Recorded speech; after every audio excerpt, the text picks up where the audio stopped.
हम स्वीकार करते हैं, क्योंकि हमारे अंदर उसी परमात्मा की आत्मा है। सबकी आत्मा सत्य को स्वीकार करती है। बेईमान से बेईमान व्यक्ति भी ईमानदार साथी पसंद करता है। चोर भी कहते हैं कि बंटवारा ईमानदारी से होगा। तो सत्य सार्वभौमिक है, सार्वकालिक है, शाश्वत है। इस सत्य को जीने का स्वाभिमान जिस दिन आपने अपना पकड़ लिया, इसलिए बोलो सांच बराबर तप नहीं, झूठ बराबर पाप, जाके हृदय सांच है ताके हृदय।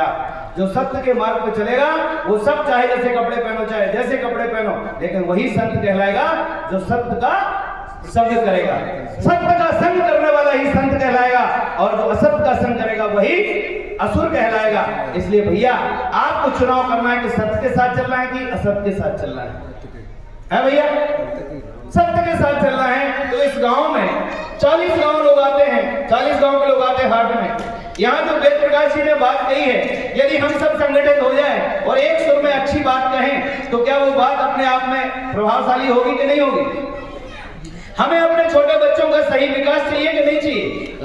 तो यदि हमें चाहिए तो हम लोगों को संगठित होना पड़ेगा।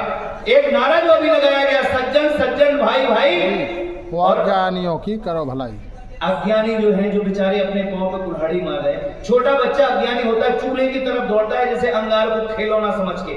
तो ये समाज जो अपनी गलतियां करके पैर पे कुल्हाड़ी मार रहा है, ये दया के पात्र, नफरत के नहीं है। इसलिए भारत की चेतना ये है कि पूरी दुनिया में जहां अपराध हो रहा है, उनको आपको अपने प्रेम से, अपनी करुणा से ही उनको विचारों को मार्गदर्शन करना पड़ेगा, अनुग्रहित करना पड़ेगा और उनके जीवन का सही दिशा देनी पड़ेगी। भैया नफरत करने से कोई समाधान नहीं मिलेगा, प्रेम से ही समाधान मिलेगा। इसलिए संतों ने कहा, पोथी पढ़ पढ़ जग मुआ, पंडित भया ना कोई, ढाई अक्षर प्रेम का पढ़े सो पंडित होए। तो प्रेमी बनो, भगवान के प्रेमी बनो। ये सब के अंदर वही आत्मा है। माँ बाप की सेवा करो, गांव में आपस में मेल मिलाप से रहो, आपस में एक दूसरे के अपने तब्बे सह लो, नहीं तो पसेरी भर गालेंगे पुलिस वाले बहुत बुरे देख के नहीं दे वो तरी क्या कहूं कछु वो तो बोले कायरे कैसा बोला तो बोला थमा दे, बोला तो मुकदमा लिखवा दे। तो आपस की छोटी मोटी बातों को सहन करना सीखो, ताकि आपका आगे की सीढ़ी पर शोषण ना हो। कैसा रहेगा? तो सामाजिक सद्भाव तब होगा जब आपका खान पान शुद्ध होगा। सब बोलेंगे हम सब भगवान के ही हैं, हम सब भगवान के ही हैं, हम जहाँ भी रहते हैं, हम जहाँ भी रहते हैं भगवान के ही दरबार में रहते हैं, भगवान के ही दरबार में।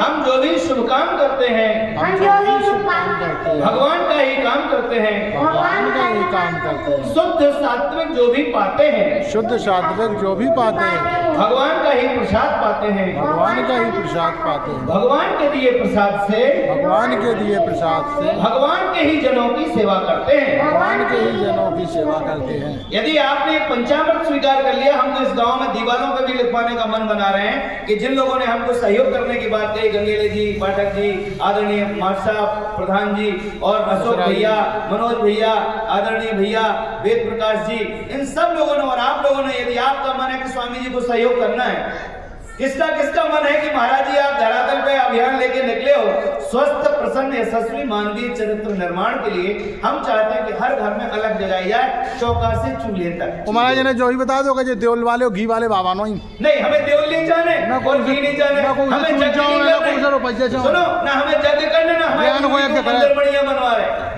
हम आपके अंदर जो आप भटके हुए भगवान हैं, आपके अंदर का नारायणत्व जगह, आपके अंदर का शिवत्व जगह, आप भगवान की कोटि के हो, आप स्वयं भगवान के अंश हो, आप अपने उस अधिकार को पहचानो, उन कर्तव्यों को पहचानो, इसके लिए हम निकले हैं।